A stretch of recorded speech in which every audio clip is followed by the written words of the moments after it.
চট্টগ্রামে ব্যানার লাগানো নিয়ে যুবদলের দুপক্ষের সংঘর্ষে একজন নিহত, গুলিবিদ্ধ ৮ জন। নড়াইলে প্রতিপক্ষের হামলায় স্বেচ্ছাসেবক দল নেতা নিহত। খুলনায় ডাবল মার্ডার মামলার রায়ে ৭ জনের ফাঁসির আদেশ। স্বেচ্ছায় নিখোঁজ হওয়ার কথা স্বীকার করে গাজীপুরের খতিব মুহিবুল্লাহর আদালতে জবানবন্দি। এবং সাভারে সিটি ড্যাফোডিল সংঘর্ষে 2 ভিসির পাল্টাপাল্টি অভিযোগ। আলোচনায় সমাধান না হলেই মামলা। সিটির অ্যাকাউন্ট থেকে 1.5 কোটি টাকা লুটের অভিযোগ।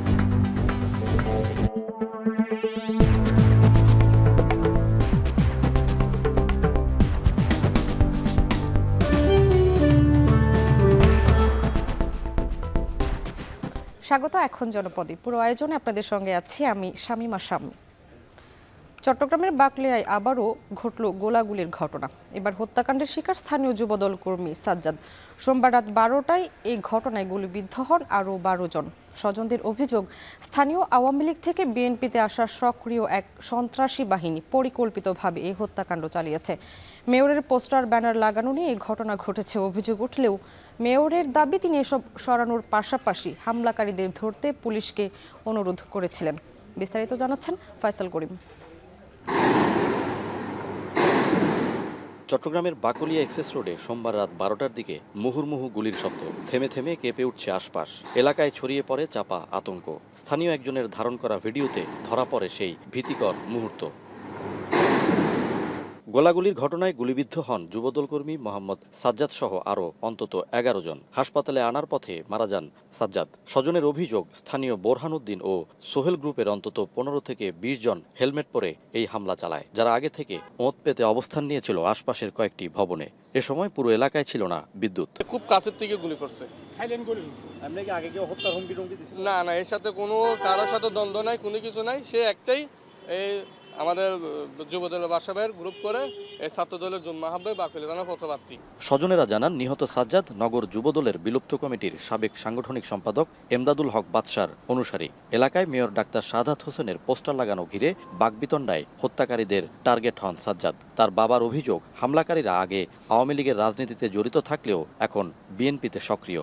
বোরহানুদ্দিন আর তার নাম কি সোহেল, এরা আগে ছাত্রলীগ করতো, তাঁতি লীগ করতো।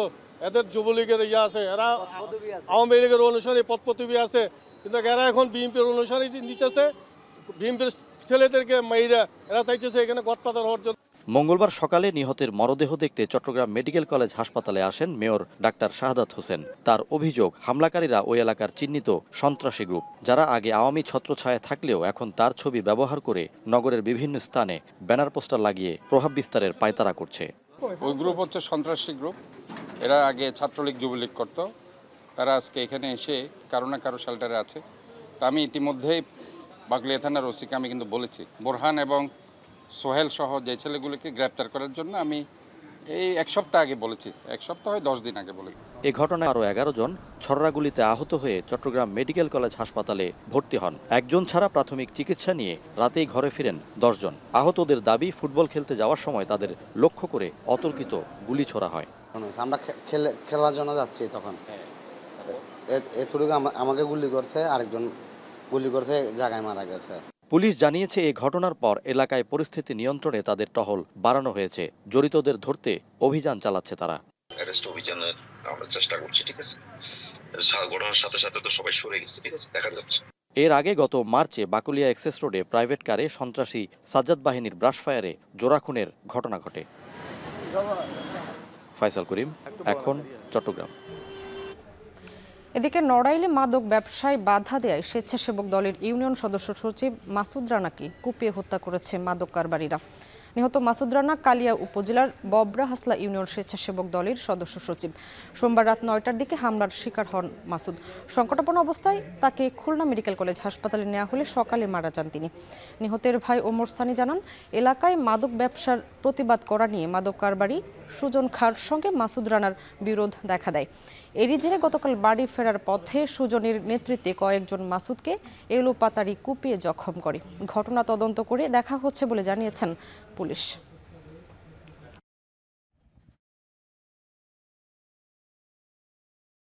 সাভারে সিটি ও ড্যাফোডিল বিশ্ববিদ্যালয়ের সংঘর্ষের ঘটনায় এখন পর্যন্ত কোনো পক্ষই মামলা করেনি। ক্যাম্পাস জুড়ে বিরাজ করছে শুনশান নীরবতা। তবে শুধু আলোচনার মাধ্যমে নয়, আইনি পথে হাঁটার কথা জানিয়েছে সিটি ইউনিভার্সিটি উপাচার্য। এদিকে 11 শিক্ষার্থীকে আটকে রেখে মুক্তিপণ দাবি ও সিটি বিশ্ববিদ্যালয় কর্তৃপক্ষের বিরুদ্ধে মিথ্যাচারের পাল্টা অভিযোগ করেছে ড্যাফোডিল বিশ্ববিদ্যালয়। সাভারের আশুলিয়ায় 2 বিশ্ববিদ্যালয়ের শিক্ষার্থীদের সংঘর্ষের পর এখন ক্যাম্পাস জুড়ে শুনশান নীরবতা। সিটি বিশ্ববিদ্যালয়ে পোড়া বাস, প্রশাসনিক ভবন, একাডেমিক ভবন থেকে শুরু করে চারপাশে ক্ষতচিহ্ন। সাজানো গোছানো ক্যাম্পাস পরিণত হয়েছে ধ্বংসস্তূপে। সংঘর্ষের পর 4 নভেম্বর পর্যন্ত বিশ্ববিদ্যালয়ের সকল একাডেমিক কার্যক্রম বন্ধ ঘোষণা করা হয়। এছাড়া গতকাল সন্ধ্যা 6টার মধ্যে শিক্ষার্থীদের হল ছাড়ার নির্দেশ দেয়া হলেও নির্ধারিত সময়ের আগেই হল ছেড়ে গেছেন শিক্ষার্থীরা। এদিকে শুধু আলোচনার মাধ্যমে নয়, আইনিভাবে বিষয়টি সমাধান করা হবে বলে জানিয়েছেন সিটি বিশ্ববিদ্যালয়ের উপাচার্য। ইতিমধ্যে আমি গতকালকে ইউজিসি সম্মানিত সদস্য উনি আমাকে ডাকছিলেন, আমি ওখানে স্যারের সাথে দেখা করে আসছি। করে আমাদের যে ক্ষয়ক্ষতির বিবরণ দিয়ে আমরা ইউজিসি থেকে একটা কমপ্লেন লঞ্চ করব। একই সাথে আমরা আইনি সহযোগিতা প্রদানের জন্য আমরা আইনি লড়াই করব। প্যারালালি যেহেতু আমরা 5টা ইউনিভার্সিটির মধ্যে আমাদের একটা এমইউ সাইন করা আছে, আমরা 5জন ভিসি একসাথে বসেও চেষ্টা করব সমাধান করার জন্য। এদিকে ড্যাফোডিল ইন্টারন্যাশনাল ইউনিভার্সিটির 11 শিক্ষার্থীকে আটকে রাখার বিষয়ে মঙ্গলবার দুপুরে সংবাদ সম্মেলন করেছে বিশ্ববিদ্যালয় কর্তৃপক্ষ। এ সময় বিশ্ববিদ্যালয়ের উপাচার্য বলেন, 11 শিক্ষার্থীকে আটকে রেখে মুক্তিপণ দাবি করেছে সিটি বিশ্ববিদ্যালয়। এছাড়া অসুস্থ শিক্ষার্থীদের চিকিৎসা না দিয়ে জীবননাশের চেষ্টা করা হয়েছে বলেও অভিযোগ করেন তিনি। ক্ষতিপূরণের নামে মুক্তিপণ দাবি করা হয় এবং জীবননাশের হুমকি দিয়ে মিথ্যা জবানবন্দি আদায় সহ মিডিয়া কভারেজ করানো হয়। আহত ও সংকটাপন্ন শিক্ষার্থীদের চিকিৎসা প্রদানে বিলম্ব ঘটে, যা জীবননাশের প্রচেষ্টার শামিল। অবস্থা দৃষ্টে প্রতীয়মান হয় যে পরিকল্পিতভাবে এসব ঘটনা ঘটিয়ে টাকা চুরি সহ অন্যান্য দায়ভার নিরপরাধ শিক্ষার্থীর ঘাড়ে চাপানোর উদ্দেশ্য প্রণোদিত। 6 জন আইসিইউতে বর্তমানে আছে। এই মুহূর্তে 15 জনের অবস্থা সংকটাপন্ন। তুচ্ছ ঘটনাকে কেন্দ্র করে রোববার রাত 12টা থেকে ভোর 4টা পর্যন্ত সাভারের আশুলিয়ার ড্যাফোডিল ইন্টারন্যাশনাল ইউনিভার্সিটি ও সিটি ইউনিভার্সিটির শিক্ষার্থীদের মধ্যে ব্যাপক সংঘর্ষ হয়, যাতে আহত হয় দুপক্ষের শতাধিক শিক্ষার্থী। এখন সাভার। রাজশাহীতে চরের জমি দখলকে কেন্দ্র করে দুপক্ষের মধ্যে গোলাগুলির ঘটনায় আরও একজনের মরদেহ উদ্ধার করেছে পুলিশ। এ নিয়ে নিহতের সংখ্যা বেড়ে দাঁড়িয়েছে 3 জনে। সকালে কুষ্টিয়ার দৌলতপুর উপজেলার পদ্মার চর এলাকা থেকে ভাসমান অবস্থায় তার মরদেহ উদ্ধার করে নৌ পুলিশ। এর আগে সোমবার বিকেলে প্রায় ঘণ্টাব্যাপী নাটোরের লালপুর ও রাজশাহীর বাঘা উপজেলার সীমান্তবর্তী চাঁদপুর, খানপুর ও হরিরচরের অংশে কাকন গ্রুপ ও মমতাজ গ্রুপের মধ্যে সংঘর্ষ হয়। এ সময় উভয় পক্ষের মধ্যে গোলাগুলির ঘটনা ঘটে। এতে গুলিবিদ্ধ হয়ে ঘটনাস্থলে নিহত হন একজন। আহত আরও 5 জনকে উদ্ধার করে হাসপাতালে নেওয়া হলে আরও একজনকে মৃত ঘোষণা করেন চিকিৎসক। এ ঘটনায় আজ আরও একজনের মরদেহ উদ্ধার করে পুলিশ।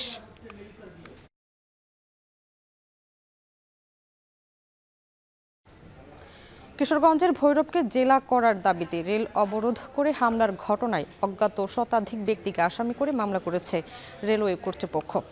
সকালে ভৈরব রেলওয়ে স্টেশন মাস্টার বাদী হয়ে থানায় মামলা করেন। এদিকে দাবি আদায়ে আজও নদী বন্দর ও নৌপথ অবরোধ কর্মসূচি পালন করেন স্থানীয়রা। সকালে ভৈরব নৌবন্দরে বিক্ষোভ করেন তারা। এ সময় ভৈরবকে 65তম জেলা হিসেবে ঘোষণার দাবি জানানো হয়।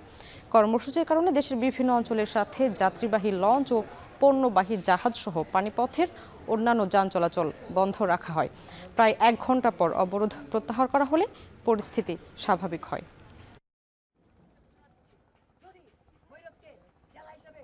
এমন পরিমাণে পাথর নিক্ষেপ হয়েছে, জ্বর কেউ হার মানায় আমার বিবেচনা। অনাকাঙ্ক্ষিত এই ঘটনার জন্য আইনি আশ্রয়ের জন্য আমি আনুমানিক 100 থেকে 150 জন অজ্ঞাত পরিচয় লোকের বিনিময়ে আমি এজাহার দাখিল করি। এখন জনপদে নিচ্ছে একটা বিরতি, ফিরছি একটু পর।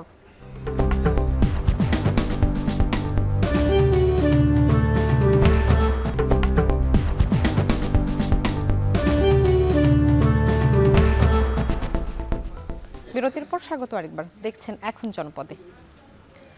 খুলনায় পারভেজ সুপর্ণা হত্যা মামলায় 7 জনের ফাঁসির আদেশ দিয়েছেন আদালত। একই সঙ্গে আদালতে দোষ প্রমাণিত না হওয়ায় বাকি 2 জনকে খালাস দেওয়া হয়েছে।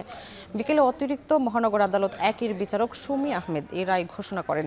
রাষ্ট্রপক্ষের আইনজীবী ফারহানা হক জানান, ফাঁসির দণ্ডপ্রাপ্তদের মধ্যে 3 জন পলাতক, খালাস পেয়েছেন 2 জন। মামলার এজাহারে উল্লেখ করা হয় 2009 সালের 3 জানুয়ারি রাতে দেয়ানা সবুজ সংঘ মাঠের কাছে সাহাপাড়ায় সন্ত্রাসীরা গুলি ও ধারালো অস্ত্র দিয়ে কুপিয়ে হত্যা করে পারভেজ হাওলাদারকে। এ সময় সুপর্ণা সাহা, তার বাবা দিলীপ সাহা ও তার স্ত্রী রেখা সাহা এগিয়ে এলে সন্ত্রাসীরা তাদের উপর গুলি চালায়। গুলিবিদ্ধ অবস্থায় হাসপাতালে নিলে চিকিৎসক সুপর্ণা সাহাকে মৃত ঘোষণা করেন। এই ঘটনায় পারভেজের বাবা নিজামুদ্দিন বাদী হয়ে 7 জনকে আসামি করে মামলা করেন। মামলার চার্জশিটভুক্ত আসামি 9 জন।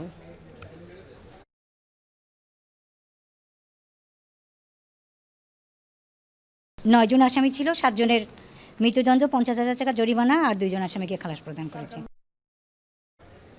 এদিকে স্বেচ্ছায় নিখোঁজ হওয়ার কথা স্বীকার করে আদালতে জবানবন্দি দিয়েছেন গাজীপুরের টঙ্গীর আলোচিত খতিব ও পেশ ইমাম মোহাম্মদ মুহিবুল্লাহ মিয়াজি। দুপুরে গাজীপুর মেট্রোপলিটন ম্যাজিস্ট্রেট আদালত 4-এর বিচারক জুবায়ের রশিদের কাছে তিনি জবানবন্দি দেন। পরে বিচারক তাকে পুলিশের মাধ্যমে পরিবারের জিম্মায় দেওয়ার নির্দেশ দেন। এর আগে সকালে গাজীপুর মেট্রোপলিটন পুলিশ কার্যালয়ে আয়োজিত সংবাদ সম্মেলনে পুলিশ জানায়, ইমাম মুহিবুল্লাহ অপহরণের পেছনে ইসকন জড়িত থাকার অভিযোগ করা হয়েছিল।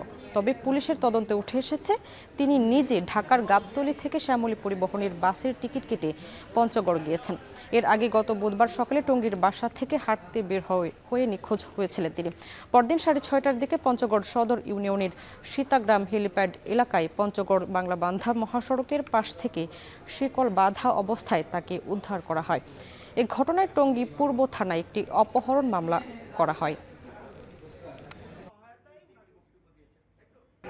বান্দরবানে চুরির অভিযোগ এনে মধ্যযুগীয় কায়দায় এক যুবককে নির্যাতনের অভিযোগ উঠেছে স্থানীয় ইউপি মেম্বারের বিরুদ্ধে। রোববার সকাল 10টায় বান্দরবানের সদর উপজেলার রোয়াজাপাড়া গ্রামে এই নির্যাতনের ঘটনা ঘটে। স্থানীয় তাজ উদ্দিন ও উলামং নামে 2 যুবকের বিরুদ্ধে চুরির অভিযোগ তোলেন কয়েকজন বাসিন্দা। পরে সোমবার সালিশের কথা বলে তাদেরকে নেওয়া হয় সদরের রোয়াজাপাড়া এলাকার একটি চায়ের দোকানে। সেখানে গেলে প্রথমে 2 জনকে বেধড়ক মারধর করা হয়। এ সময় জ্ঞান হারায় তারা। পরে জ্ঞান ফিরলে তাজউদ্দিনের হাতের নখ প্লাস দিয়ে উপড়ে ফেলার চেষ্টা করেন সাবেক সদর ইউনিয়ন যুবলীগ ও স্বেচ্ছাসেবক লীগ নেতা ও বর্তমান ইউপি মেম্বার শহীদ।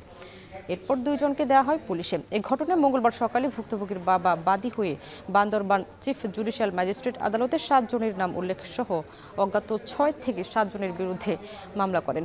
পরে বিচারক মামলাটি বান্দরবান সিআইডিকে তদন্তের নির্দেশ দেন।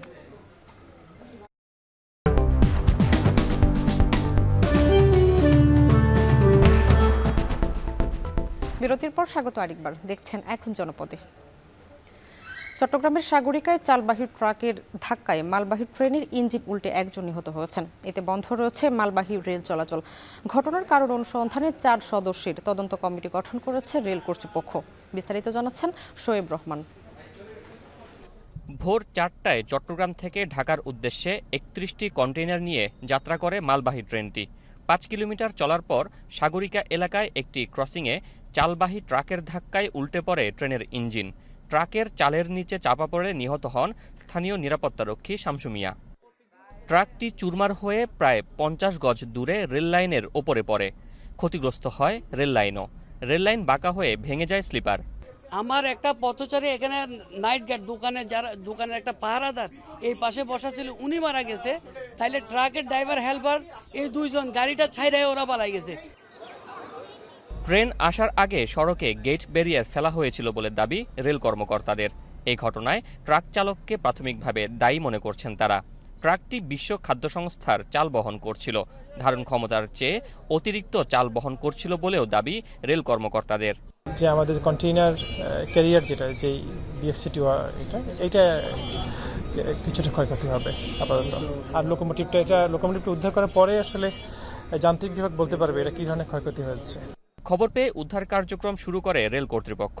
একটি রিলিফ ট্রেন এলেও সেটির সক্ষমতা না থাকায় আরও একটি রিলিফ ট্রেন আখাউড়া থেকে আনা হয়।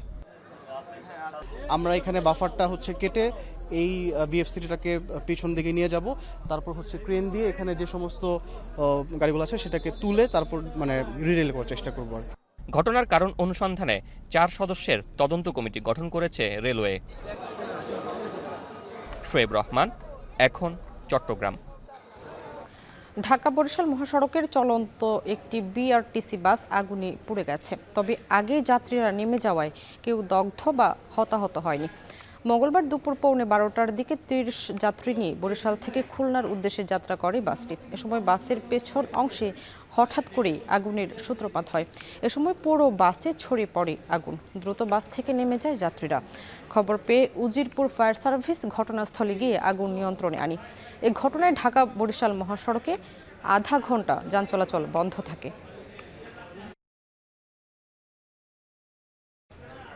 কক্সবাজারে গত 6 মাসে সীমান্তের বিভিন্ন স্থানে অভিযান চালিয়ে প্রায় 51 কোটি টাকা মূল্যের অবৈধ মালামাল জব্দ করেছে বিজিবি। আটক করা হয়েছে 95 জনকে। দুপুরে কক্সবাজারের 34 বিজিবি কার্যালয়ে আয়োজিত এক সংবাদ সম্মেলনে এ তথ্য জানানো হয়।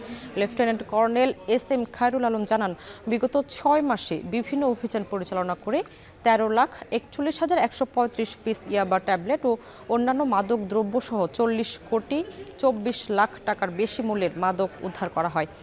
এছাড়া 10 কোটি 54 লাখ টাকা মূল্যের বিভিন্ন প্রকার সিগারেট, গরু প্রসাধনী, ওষুধ সামগ্রী সহ চোরাচালান মালামাল উদ্ধার করা হয়।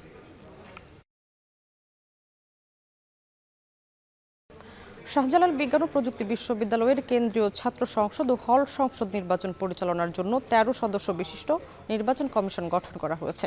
নির্বাচন কমিশনের সাথে আলোচনা করে শিগগিরই রোডম্যাপ ঘোষণা করা হবে বলে জানিয়েছেন বিশ্ববিদ্যালয়টির উপাচার্য। বিস্তারিত জানাচ্ছেন গুলজার আহমেদ। অবশেষে হতে যাচ্ছে শাহজালাল বিজ্ঞান ও প্রযুক্তি বিশ্ববিদ্যালয়ের ছাত্র সংসদ নির্বাচন। কেন্দ্রীয় ছাত্র সংসদ ও হল সংসদ নির্বাচন পরিচালনার জন্য সোমবার সন্ধ্যায় 13 সদস্য বিশিষ্ট নির্বাচন কমিশন গঠন করে বিশ্ববিদ্যালয় প্রশাসন। এতে প্রধান নির্বাচন কমিশনারের দায়িত্ব দেওয়া হয় ইন্ডাস্ট্রিয়াল অ্যান্ড প্রোডাকশন ইঞ্জিনিয়ারিং বিভাগের অধ্যাপক ডক্টর আব্দুল মুকিদ মোহাম্মদ মুকাদ্দেসকে। দায়িত্ব পাওয়ার পরপরই নির্বাচন কমিশনাররা জানান, শিক্ষার্থীদের সাথে সমন্বয় করে অতি শিগগিরই নির্বাচনের রোডম্যাপ ঘোষণা করবেন তারা। আর নির্বাচন কমিশন ঘোষণা করায় এখন উৎসবের অপেক্ষায় ছাত্র সংগঠনের নেতৃত্ব দানকারী প্রতিনিধিরাও। তবে তাদের দাবি, সময়ক্ষেপণ না করে দ্রুত নির্বাচনের রোডম্যাপ ঘোষণা করুক কমিশন। 27 বছর আগে পুরনো গঠনতন্ত্রে কেন্দ্রীয় ছাত্র সংসদের পদ সংখ্যা ছিল 19।